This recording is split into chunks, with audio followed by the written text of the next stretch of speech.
Oke, halo teman-teman, apa kabar? Kali ini kita akan bahas tentang operational amplifier atau biasa disebut dengan op-amp.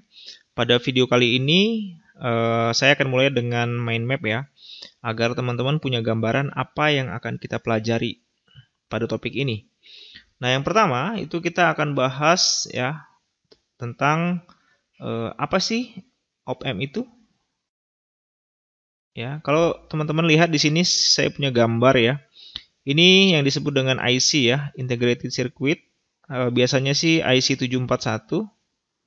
Saya tulis di sini ya, 741. Nah, ini biasanya digunakan pada rangkaian-rangkaian sederhana mikroelektronik. Nah, kalau diperhatikan di dalamnya ini itu terdiri dari suatu op-amp. Ya, jadi fungsi dari op-amp itu banyak sekali. Nanti akan kita bahas juga. Kemudian yang kedua, kita akan bahas ideal op-amp atau op-amp ideal. Nah, kenapa perlu ada op-amp ideal? Jadi sebenarnya kan dalam ini simbol op-amp ya, segitiga seperti gini. Ini ada tanda plus minusnya, kemudian ada input, kemudian ada outputnya. Nah, agar dapat lebih mudah kita dalam menganalisa suatu rangkaian yang berisi op-amp, ya, maka kita akan menggunakan pendekatan yang namanya op-amp ideal. Nanti seperti apa pendekatannya akan nanti bahas ya secara detail pada 5.3.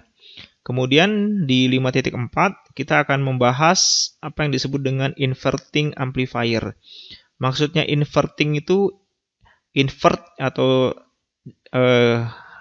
bahasa yang lainnya kita sebut pembalik ya. Pembalik. Jadi maksudnya kalau misalkan inputnya di sini misalkan ini input ya. Kemudian yang ini output. Jadi kalau misalkan inputnya kita kasih plus, nanti outputnya jadi minus. Nah, jadi diinversi gitu ya. Nah, kemudian yang bagian 5.5 itu disebut sebagai non-inverting amplifier. Jadi rangkaian amplifiernya dia tidak menginvert. Jadi maksudnya kalau misalkan kita kasih inputnya positif, maka outputnya juga akan positif begitu. Tapi tidak sesederhana hanya cuman positif jadi positif begini. Nanti ada nilai atau yang kita sebut sebagai gain ya. Gain, berapa kali sih diperkuat arus atau tegangannya.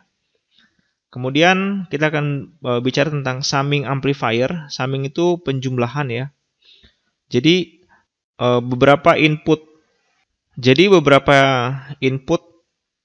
tegangan yang dimasukkan ke dalam suatu op-amp itu bisa dijumlahkan begitu ya. Kemudian ada difference. Difference ini kita mengurangkan ya. Jadi amplifier yang digunakan untuk mengurangkan atau menggunakan selisih dari dua tegangan ya. Kemudian yang terakhir adalah cascade op-amp circuit. Cascade ini maksudnya adalah susunan berurutan begitu ya. Jadi kalau misalkan saya punya op-amp satu di sini, nanti kita akan gabung dengan beberapa op-amp begitu ya. Op-amp. Bisa 2, bisa 3 dan seterusnya. Topik ini tidak terlalu sulit ya, teman-teman, mudah. Yang penting kalian bisa pegang prinsip utama yang ada di op-amp ideal ini. Ini kuncinya ada di sini. Nah, sisanya teman-teman harus rajin-rajin latihan agar penguasaan tentang op-amp ini bisa lebih jago lagi. Oke, sekian dari saya. Sampai ketemu lagi nanti di video selanjutnya. Bye-bye.